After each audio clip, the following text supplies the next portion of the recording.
Hey everyone, it's Isaac and Terry from True Champion Gaming, obviously, and we got spoilers, just like the thumbnail and title says. So let's just jump right in. Yeah, let's the first do it. one. You guys want to see it? We're just going to jump into it. First, I'm going to show you a card. It's probably going to pop up right here. So we're going to slide over. Yeah. So with that being said, this one is one of the three that I'm really excited about. So I'm going to talk about it first, and that is Extricating Touch. Yeah. So this is a slow 3-cost action cleric mage spell. With class bonus, this card costs 1 less to activate. So if you're cleric or mage, it will only cost 2. The ability is target player reveals your choice of their hand or memory. Choose a card from among the revealed cards and discard it. So this is true hand hate. Yep. It's the first we've seen that has a way to make your opponent discard a card. Yep. Really, really cool. Really excited. Love that style of interaction. Really excited to see how it goes. I think I mentioned this was a water card.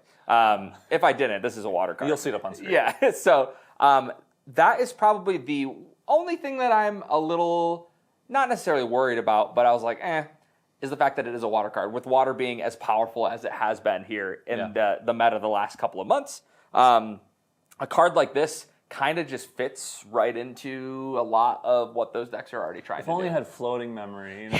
Gosh, yeah, just give it. They should have gave it floating memory. The card.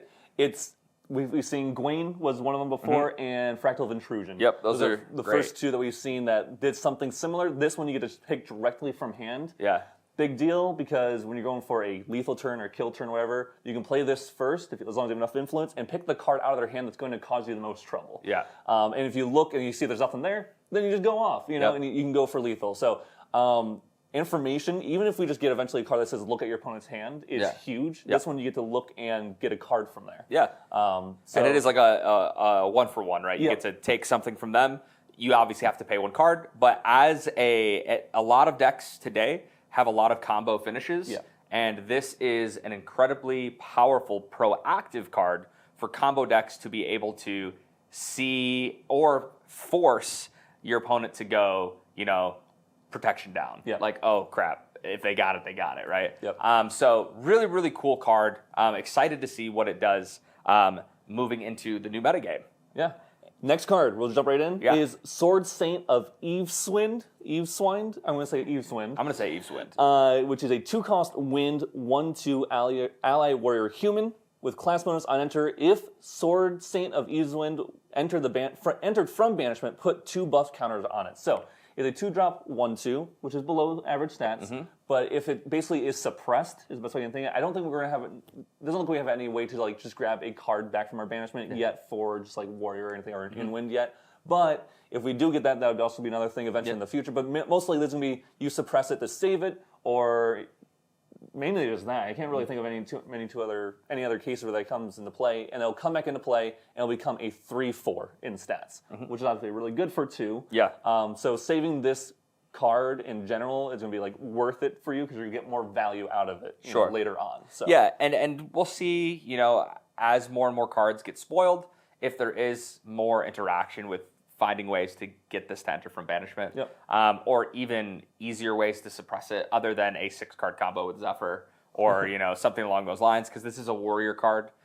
So most of the wind warrior decks aren't playing a ton of mage spells to get Ventus working or something like that. So you probably are looking at more or less Zephyr, maybe even Displace or something like that. I'm expecting to see at least a couple other suppression cards. We have not seen a lot of win cards in the set yet. Does Displace? How does Displace puts into banishment? Okay, cool. It doesn't suppress, but it puts into banishment, and which is all this needs. Right, and then brings it back. So that's another way. Yep. Unfortunately, it'd be rested. Rested, but but super cool card. Like you said, basic stats, kind of under-leveled, but with its ability, it's one of those things where it's like, crap, do I want to swing into that? Because if they save it, it's going to come back way bigger than it was. Maybe I just leave that there and then maybe keep it my own interaction if they try to do something. Nice thing, it's a human, and if we get more human synergy, Phalanx Captain, of course, is really strong. If you have Banner Knights and stuff on board as well, then they don't want to leave those things on board because you always get more value out of it later and all that kind of stuff. And one thing we do know is that 3/4s for 2 are very strong. That's pretty good. So we've seen a couple of them, and they are absolute monsters. I hope it'd be really cool eventually, maybe not in this set, maybe in a future set, where we get a ally that suppresses one of your units, like just like as on an enter. So it's not great or it could be not as a fast action speed, but just like a requirement maybe. So like as in their cost or how you want to put it, or it has to target itself, which would be kind of like lackluster. So if we get something like that, that'd be kind of cool because then we could suppress it. And like attack with it, suppress it, and then it comes back at the end of the turn. It's bigger, and we also have another ally on board. So yeah, they could definitely see. I could definitely see some paths that could be taken by Weebs with their card creation for it. So, but super last cool. card, it's a cool one. Yeah, this is awesome because this is our unique ally. We're going to throw you away. This is Zhang Zhao, Way of Peace, and she is a 1/2 for 3 unique ally cleric human. Normal, and she is normal. Yep. On enter, depending on the amount of cards in your memory, something happens, and now I'm going to read what happens, okay? So if you have 0 cards in your memory on enter, draw 2 cards. That's pretty strong. This is pretty good. We were just talking about, hey, are there ways to like flicker that guy? Well, maybe there's ways that we can, I just talked about Ventus a little bit or something where you could have no cards, and this could just be a way to draw 2. Yep. Super cool. If you have 1 to 3 cards in your memory, recover 4. So 3 jump 1 2 that recovers 4. Pretty solid. At base. Yeah. Right? Like you play at this, worst. Yeah, or at worst. Yeah. The first time you play this, that's what you're getting. Yep. Which is, like if you just played this by itself, it was the only thing you could do, you're at least getting that. Now, 4 through 6, you get a glimpse 4. Yeah. So that's pretty cool. I don't really know a ton. Like, I guess I'm trying to think with like Arasana. Because obviously when I think glimpse, I think Star Calling and things like that. But you know, you can go 1 cost Lost in Thought, or not Lost in Thought, Idle Thoughts, and then play this sucker. And put them all at the bottom. You know, easy. You know? Idle Thoughts coming to a meta near you guys. You heard it here first. And then lastly, the 7 or more is each opponent discards a card at random from their memory. Yeah. That's an interesting one.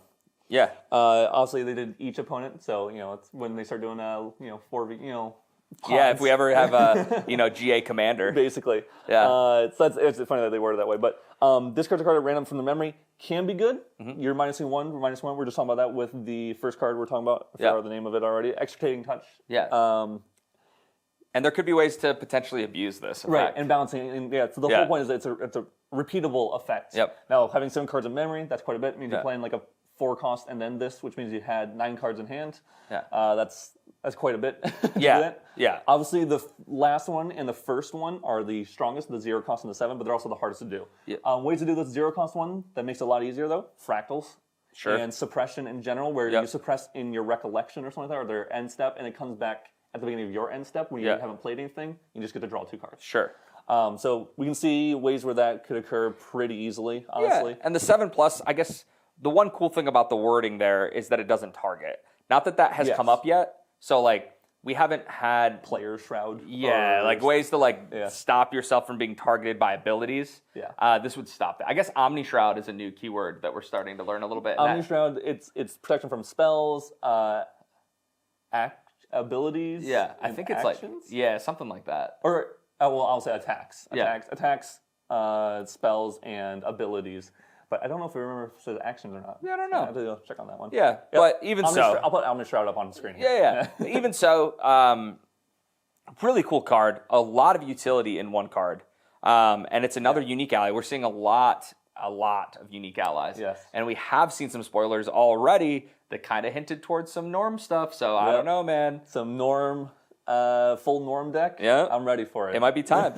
But yeah, so for you guys, those are our 3 spoilers. Hopefully we can see some really cool new shakeups in the meta going into the HVN season. So we'll catch you at a major event next time. All right. Peace. Peace.